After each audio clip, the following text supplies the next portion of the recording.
মালয়েশিয়ায় শ্রমিক পাঠাতে সরকার নির্ধারিত ফির চেয়ে ৫-৬ গুণ বেশি টাকা নিয়ে ২০,০০০ কোটি টাকা হাতিয়েছে সাবেক অর্থমন্ত্রী আ.হ.ম মুস্তফা কামাল ও তার পরিবার, সাবেক সংসদ সদস্য নিজামুদ্দিন হাজারী, অবসরপ্রাপ্ত লেফটেন্যান্ট জেনারেল মাসুদউদ্দিন চৌধুরী এবং সাবেক এমপি বেনজির আহমেদের নেতৃত্বাধীন এক সিন্ডিকেট। সরকার নির্ধারিত ফি জনপ্রতি ৭৯,০০০ টাকা হলেও তারা নিয়েছেন ৪.৫ লাখ থেকে ৫.৫ লাখ টাকা। গত ১.৫ বছরে তাদের রিক্রুটিং এজেন্সির মাধ্যমে প্রায় ৪.৫ লাখ কর্মী পাঠায় মালয়েশিয়ায়। এই হিসাবে তারা অতিরিক্ত নিয়েছেন ২০,০০০ কোটি টাকা। তাদের এসব অনিয়ম ও দুর্নীতির অভিযোগ তদন্তে মাঠে নেমেছে দুর্নীতি দমন কমিশন।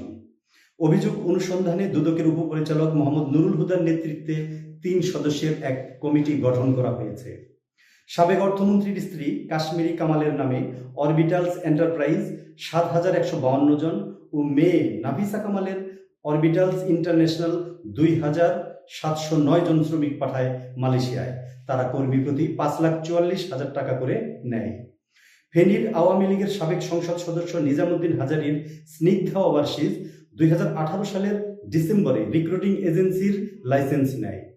এরপর ৩.৫ বছরে মাত্র ১০০ কর্মী পাঠাতে সক্ষম হলেও মালয়েশিয়ার সিন্ডিকেট চক্রে যোগ দিয়ে তারা বছরে ৭,৮৬৯ জন কর্মী পাঠায় স্নিগ্ধা ওভারসিজ। ফেনীর ৩ আসনের সাবেক সংসদ সদস্য অবসরপ্রাপ্ত লেফটেন্যান্ট জেনারেল মাসুদউদ্দিন চৌধুরীর 5M ইন্টারন্যাশনাল এজেন্সির মাধ্যমে সবচেয়ে বেশি ৮,৫৯২ জন কর্মী মালয়েশিয়ায় যাওয়ার তথ্য পেয়েছে দুর্নীতি দমন কমিশন। অন্যদিকে ঢাকা ২০ আসনের সাবেক সংসদ সদস্য বেনজির আহমেদের প্রতিষ্ঠান আহমেদ ইন্টারন্যাশনাল এর আগে বিদেশে পাঠিয়েছিল মাত্র ২৩৮ জন কর্মী। তবে মালয়েশিয়ার চক্রে ঢুকে ৭,৮৪৯ জন কর্মী পাঠায় তারা মাত্র ১.৫ বছরের মধ্যে। বাংলাদেশ জনশক্তি কর্মসংস্থান ও প্রশিক্ষণ ব্যুরো সূত্রে জানা যায়, প্রায় ৪ বছর বন্ধ থাকার পর ২০২২ সালের জুলাইয়ে মালয়েশিয়ার শ্রমবাজার খোলে। ১,৫২০টি রিক্রুটিং এজেন্সির তালিকা মালয়েশিয়া কর্তৃপক্ষের কাছে পাঠায় প্রবাসী কল্যাণ ও বৈদেশিক কর্মসংস্থান মন্ত্রণালয়। কিন্তু কোনো নীতিমালা ছাড়াই মাত্র ২৫টি এজেন্সিকে নির্বাচন করে কর্তৃপক্ষ।